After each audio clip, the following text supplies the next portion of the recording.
You're buying a $400 1911 versus a $4,000 1911. Of course, you're like, well, the $400 one must be terrible.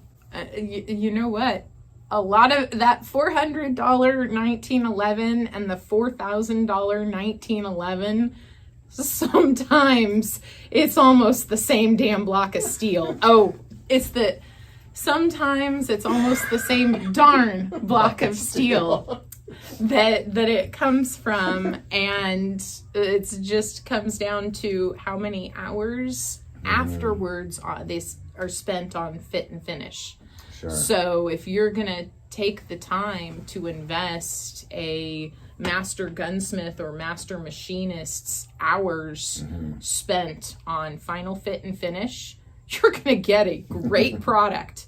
It's going to be very expensive. So you're really paying for the man hours. You really are. Who's doing it, the craftsmanship. Exactly. Like that, yeah. So if you're paying for something that's affordable, they found a really nice way to machine and produce these consistently, that has consistent results, but it just doesn't have that final hand fit and finish.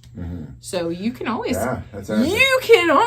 take a hideous gun and send it to somebody top dollar high end for refinishing, and what will come out of that shop is probably something worth looking at. It may not be what everybody would consider, but yeah, you could send a High Point in for a Turnbull finishing job if you really want to. $150 High Point into a $4,000 High Point.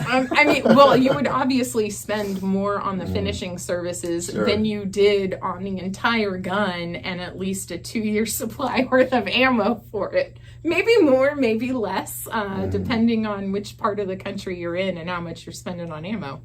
But yeah, you can definitely have some very nice custom work done to low end or affordable, reasonably priced firearms.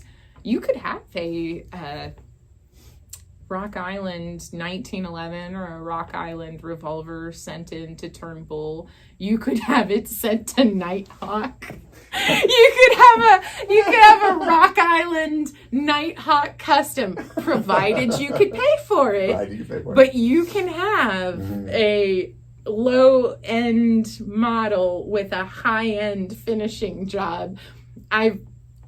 I've seen Gremlins with, like, the exterior is Gremlin, the inside engine and everything else in it is no longer Gremlin. This thing is like a racing machine.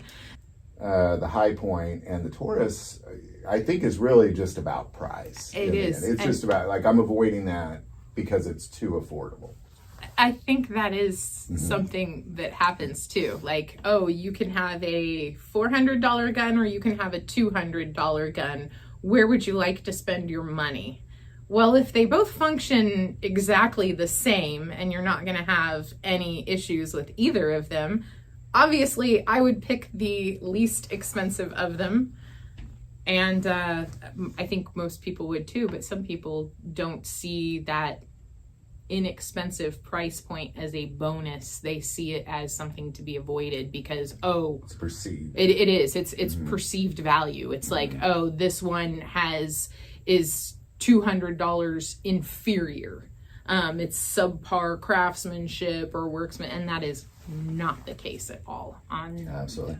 A lot of those. Maggie, I'm glad we had this conversation. This is really good. It's interesting because a lot of these stuff you think about, but until you talk it out, it's like I never really thought about that from that perspective. But yeah, there we go. True story. All right, we'll keep talking. Bye, everybody. Bye-bye.